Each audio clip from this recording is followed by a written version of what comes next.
बात आज से करीब 18 साल पहले दिसंबर 2006 की है।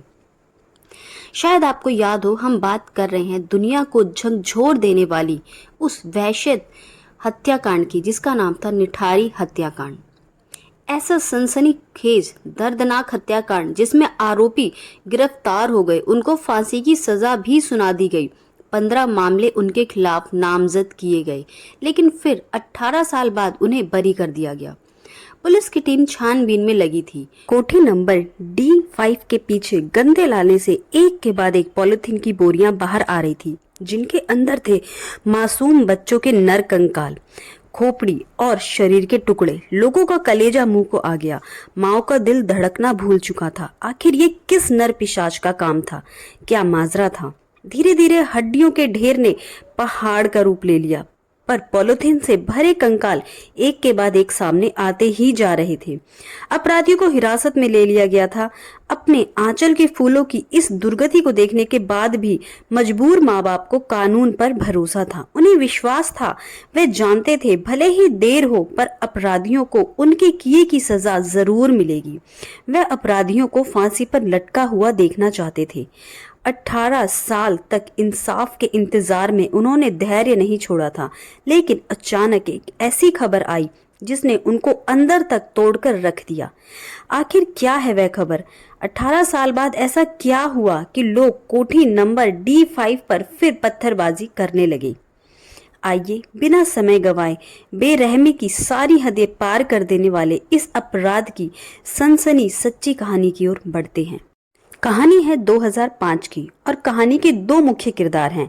एक मनिंदर सिंह पंडेर, दूसरा उनका सामा सुरेंद्र कोहली। मनिंदर सिंह पंडेर ने 2005 में नोएडा सेक्टर 31 में निठारी गांव के पास D5 नंबर की कोठी खरीदी थी।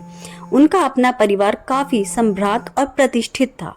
परिवार के सभी सदस्य और रिश्तेदार चंडीगढ़ में रहते थे, लेकिन उन्होंने ये नोएडा को अपने रहने का ठिकाना बनाया था।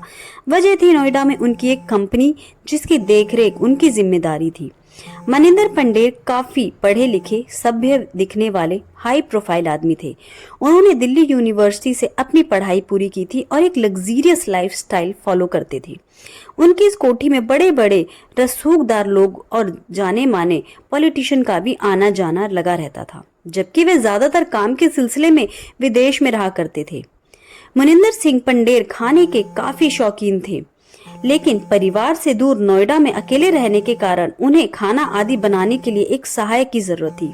दूसरी तरफ सुरेंद्र कोहली उत्तराखंड के अल्मोड़ा का रहने वाला था और साल 2000 में एक मासूम सा दिखने वाला आदमी उत्तराखंड से दिल्ली आ गया।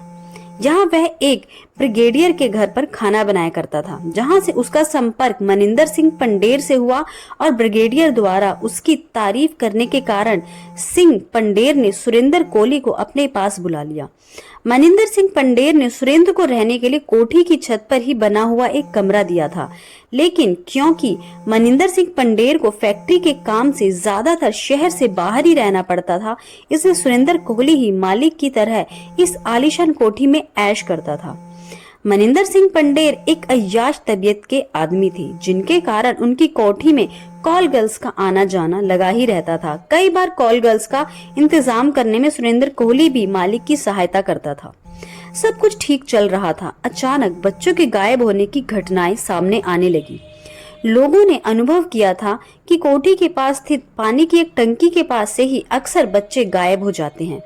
कमाल की बात यह थी कि कभी भी कोई हाई प्रोफाइल बच्चे की गुमशुदगी नहीं पाई गई। गुमशुदा सभी बच्चे गरीब परिवारों के थे। उस जगह के विकास का कार्यक्रम जारी था, लेकिन अभी यहाँ रहने वालों की देखरेख के लिए रेजिडेंट एसोसिएशन आदि का निर्माण नहीं हुआ था, जिसके कारण इस मामले को वहां के लोग अपने नजरिए से देख रहे थे। गांव के लोगों का मानना था यह किसी भूत प्रेत का काम है। किसी को भी कोठी पर कोई शक नहीं था। माँ बाप बच्चे गायब होने की सूचना पुलिस को देते, पर पुलिस कोई खास कदम नहीं उठाती, क्योंकि पुलिस का मानना था कि माँ बाप अपने बच्चों की उम्र गलत लिखवा रहे हैं। गायब होने वाले बच्चों में ज्यादातर लड़कियां ही थी, इसलिए पुलिस को लगता था कि वे किसी के साथ घर छोड़कर भाग गई होंगी, फिर खुद ही वापस आ जाएंगी, क्योंकि किशोर अवस्था में गरीब तबके के लोगों में होने वाली यह आम बात थी। लेकिन लोगों का ध्यान कोठी D5 पर तब गया जब 29 दिसंबर 2006 में एक महिला जो घरों में चौका बर्तन का काम करती थी, काम की जरूरत होने के कारण काम की बात करने गई।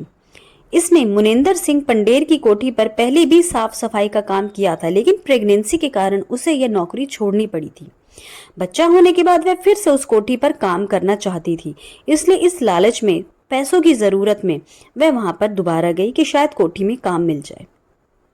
वह कोठी में गई, लेकिन उस दिन के बाद वह महिला कहीं भी दिखाई नहीं दी। उसका कोई पता ही नहीं चला। उसको जान पहचान और परिवार वाले उसे बहुत ढूंढे पर वह नहीं मिली। तो परिवार वालों ने पुलिस में शिकायत की, लेकिन पुलिस ने रिपोर्ट दर्ज नहीं की। उसके घर वालों को शक था कि वह कोठी से बाहर नहीं आई। लेकिन इस मामले में नया मोड़ तब लिया गया जब 2006 में पायल नाम की लड़की लापता हो गई। यह खबर ऐसी थी जिसने जैसे एक नया पिटारा खोल दिया हो, वह भी ऐसा जो सबकी कल्पना से भी परे था। उसने अपनी गवाही में बताया कि पायल उसके रिक्शे में मनेंद्र पंडेर की इस खूनी कोठी में रिक्शे से आई थी। उसने रिक्शे वाले को कोठी के बाहर रुकने को कहा, वापस आकर पैसे देने की बात भी कही थी। काफी देर बाद जब वह वापस नहीं लौटी तो रिक्शे वाले ने पैसे लेने के लिए कोठी का गेट खटखटाया। इस पर सुरेंद्र कोहली ने बताया कि पायल तो काफी देर पहले जा चुकी है, जबकि रिक्शे वाला कोठी के सामने ही था। उसने पायल को निकलते हुए नहीं देखा। उसे शक हुआ। उसने यह बात तुरंत पायल के घर वालों तक को पहुंचा दी। पायल के पिता नंदलाल ने आनन फालन में FIR लिखवाई और साफ कहा कि उसकी बेटी कोठी से गायब हुई है। पायल के पिता पुलिस पर दबाव बनाने लगे। पुलिस ने गौर किया कि इस घटना के पहले ही निठारी से लगभग 1 दर्जन से ज्यादा बच्चों के गायब होने की रिपोर्ट दर्ज हुई थी। पुलिस को मामले की गंभीरता नजर आई और कुछ बड़ा होने का अंदेशा हुआ। पुलिस आनन फानन में एक्शन में आई। पुलिस ने कोठी D5 पर छापा मारी और तब वह कोठी के अंदर दाखिल हुए तो उन्हें वहां काफी शराब की बोतलें और आपत्तिजनक तस्वीरें फैली हुई मिली। पुलिस को जांच में कोठी के अंदर से पायल का फोन और पायल के कपड़े बरामद हुए। पुलिस ने उस नंबर के कॉल की डिटेल निकलवाई तो पुलिस को मुंबई से लेकर और भी तमाम जगहों के नंबर मिले। उन नंबरों की जांच की गई तो मनिंदर सिंह पंडेर और कॉल गर्ल्स के संपर्क से जुड़े काफी सुराग बाहर आ गए, लेकिन जांच में इसके सिवा कोई ऐसी खास चीज नजर नहीं आ रही थी कि उन्हें गिरफ्तार कर लिया जाए। लेकिन अपराध अपना पता खुद दे देता है। पुलिस के साथ ही लोकल लोग भी अंदर आ गए थे। कुछ लोगों ने नोटिस किया कि कोठी के बैक साइड में एक बड़ी ग्रिल लगी हुई थी, जिसके पीछे एक गंदा नाला बहता था। लोगों ने देखा कोठी के ठीक पीछे वाली जगह पर नाले में काफी मात्रा में पॉलीथीन की बोरियां पड़ी थी। तुरंत पुलिस को सूचना दी गई। वहां पर तफ्तीश करने से पुलिस का शक बढ़ गया तो उन्होंने तुरंत नगर पालिका से सफाई कर्मचारियों को बुला उन बोरियों को निकलवाना शुरू किया। और जब उन बोरियों को खोलकर जांच कराई गई तो जांच के बाद पुलिस कर्मियों के भी पसीने छूट गए, क्योंकि बोरियों में बच्चों के नर कंकाल भरे हुए थे। कुछ बोरियों में बच्चों की खोपड़ियां थी, कुछ में हड्डियां और बहुत से स्कूल बैग भी बरामद हुए थे। कोठी के पीछे नाले में यह बोरियां दूर तक फैली पड़ी थी और उनमें से हड्डियों के निकलने का सिलसिला खत्म ही नहीं हो रहा था। मामले की गंभीरता को देखते हुए पुलिस ने इसकी जांच CBI को सौंप दी और इस जांच में एक मासूम से दिखने वाले ऐसे आदमखोर नरपिशाच का राज सामने आया, जिसने 1-2 नहीं बल्कि 17 मासूम बच्चों को अपना शिकार बनाकर दरिंदगी की सारी सीमाएं तोड़ दी थी। जांच में DNA सैंपलिंग की गई, जिसका मिलन उस पीड़ित परिवारों के लोगों से करवाया गया जिन्होंने बच्चे गायब होने की कंप्लेन करी थी और सारे केसेस सामने आ गए।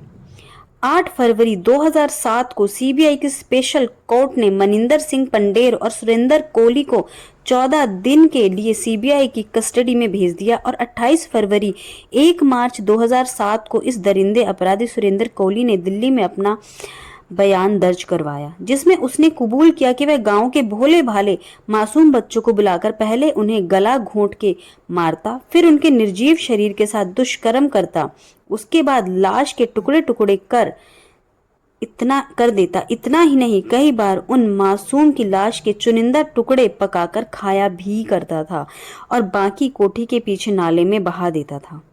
उसने यह भी कबूल किया कि उसकी इस दरिंदगी की जानकारी उसके मालिक मनिंदर सिंह पंडेर को नहीं थी। उसने कबूल किया कि जब उसके मालिक कॉल गर्ल्स के साथ कमरे में रात गुजारते तो वह उन्हें छुपकर देखता था और अपनी शारीरिक भूख मिटाने के लिए कॉल गर्ल्स के पास जाता तो शारीरिक शक्ति में कमी होने के कारण कॉल गर्ल्स उसका मजाक उड़ाती थी, जिसके बाद उस पर हैवानियत सवार हो जाती थी। इसलिए उसने खुद को संतुष्ट करने का यह वहशियत तरीका ढूंढा। निठारी कांड में सीबीआई ने अपराधियों के खिलाफ 16 मामले दर्ज किए थे, जिसमें गाजियाबाद की सीबीआई कोर्ट ने सुरेंद्र कोहली को 14 मामलों में दोषी मानते हुए फांसी की सजा सुनाई थी, जबकि मनिंदर सिंह पंडेर के खिलाफ 6 मामले दर्ज किए और इनमें से 3 मामलों में कोर्ट ने उन्हें फांसी की सजा सुनाई थी। 18 साल तक केस की सुनवाई होते हुए बीत चुके थे और जिन बच्चों की हत्याएं हुई थी उनके माँ बाप ने धैर्यपूर्वक ये आश्वासन अपने आप को दिला रखा था कि कानून उनको सजा जरूर देगी, लेकिन अचानक उनका धैर्य उस पल जवाब दे गया। 16 अक्टूबर 2023 को खबर आई कि इलाहाबाद हाई कोर्ट ने वहशी सुरेंद्र कोहली और अय्याश मनिंदर सिंह पंडेर को इतने संगीन इल्जाम से बरी कर दिया है तो कोई इस पर विश्वास नहीं कर पा रहा था, क्योंकि अदालतों द्वारा सुरेंद्र कोहली को 10 से अधिक मामलों में पहले ही फांसी की सजा सुनाई जा चुकी थी। वहीं मनिंदर सिंह पंडेर को भी 3 मामलों में फांसी की सजा मिली थी। फिर भला वह बरी कैसे हो सकते थे? इलाहाबाद हाई कोर्ट के इस फैसले पर नोएडा में इस हत्याकांड के पीड़ित मासूम बच्चों के अभिभावक ने इस फैसले के प्रति अपनी असंतुष्टि दिखाते हुए अदालत से स्पष्ट प्रश्न किया कि अगर इन दोनों अपराधियों ने उन बच्चों को नहीं मारा तो उनके कातिल कौन हैं?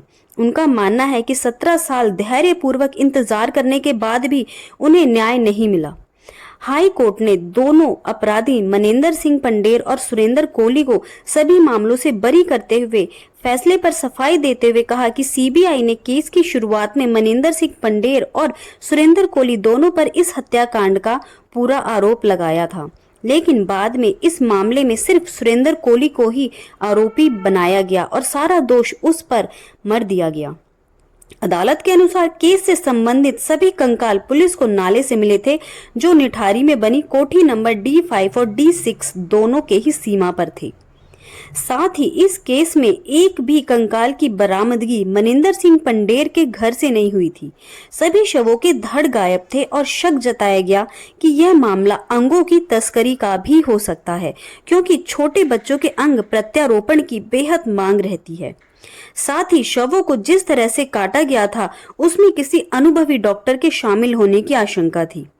मनिंदर सिंह पंडेर की कोठी D5 के ठीक पड़ोस D6 में रहने वाले डॉक्टर अमित, जिन्हें मानव तस्करी के अवैध कारोबार के रूप में पकड़ा भी जा चुका था, उनका बयान पुलिस द्वारा कभी लिया ही नहीं गया। साथ ही शवों का पोस्टमार्टम करने वाले डॉक्टर अमित ने भी यह शक जताया था कि एक शव को सड़ने में 3 महीने का समय लगता है और पूरी तरह सड़ने में लगभग 3 साल तक का समय लग जाता है। अगर कुछ बच्चे 1 साल पहले गायब हुए थे तो उनके शवों की हड्डियां क्यों मिल रही थी? याद रहे कि इस केस में सुरेंद्र कोहली और मनिंदर सिंह पंडेर ने और कत्ल के मामले की बात खुद कबूल की थी और जांच में भी सामने आया था कि 19 बच्चों की महिलाओं के साथ हत्या और बलात्कार किया गया था और बाद में शव के टुकड़े टुकड़े किए गए थे। पुलिस जांच में भी कोहली ने नर भक्षण की बात कबूल की थी। दरअसल हमारा कानून सबूत मांगता है और इस केस में 3 ऐसी चीजें थी जिसका फायदा कोहली के वकील को मिल गया। आइए जानते हैं वह 3 चीजें क्या थी। सबूत इकट्ठा करने में लापरवाही, अपराधियों के बयानों के टेप का गायब होना और फॉरेंसिक सबूतों की कमी। लेकिन हाई कोर्ट के इस फैसले के बाद अभी न्याय के दरवाजे बंद नहीं हुए हैं। सुप्रीम कोर्ट का दरवाजा अभी भी पीड़ितों के लिए खुला हुआ है।